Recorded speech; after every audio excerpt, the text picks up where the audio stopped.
ഞങ്ങൾക്ക് നിർബന്ധമുണ്ടായിരുന്നു പ്രസീത തന്നെ ഒരു ദിവസം പ്രസീതയുടെ ടീം ഇവിടെ വന്ന ഒരു ദിവസം പാടണം എന്ന് ഞങ്ങൾക്ക് നിർബന്ധമുണ്ടായിരുന്നു. കാരണം കേരളത്തിലെ എല്ലാ ബാൻഡുകളെയും ഞങ്ങൾ കണ്ടിട്ടുള്ളതാണ്. കേരളത്തിലെ സർവേ ഡിപ്പാർട്ട്മെൻറ്റുമായി ബന്ധപ്പെട്ട് ആയിരക്കണക്കിന് ആളുകൾ പങ്കെടുത്ത തിരുവനന്തപുരത്തെ ഒരു പരിപാടിയിൽ കനകക്കുന്ന് കൊട്ടാരത്തിൽ പ്രസീതയുടെ പരിപാടി അവതരിപ്പിക്കുമ്പോൾ ഒരു വർഷക്കാലം മുമ്പ് ഞാൻ ബുക്ക് ചെയ്തതാണ്. ഇവിടെ സോളജിക്കൽ പാർക്ക് നടക്കുമ്പോൾ പ്രസീത ഉണ്ടായേ മതിയാവും. ഞാൻ രണ്ടാമത് വിളിക്കുമ്പോൾ വിദേശ പര്യടനത്തിലാണ്.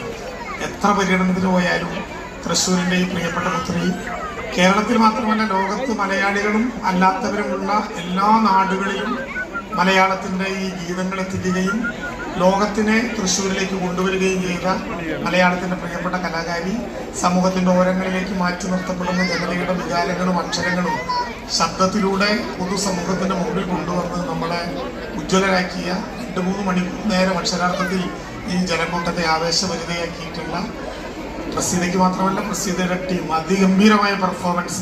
നമ്മുടെ എല്ലാവരുടെയും നന്ദി. ഒരു ഉറച്ച കൈയടി, ഇത്ര പോരാ, ഉറച്ച കൈയടിയോടുകൂടി നമുക്ക് എല്ലാവർക്കും 28-ാം തീയതി ഒരു കാര്യം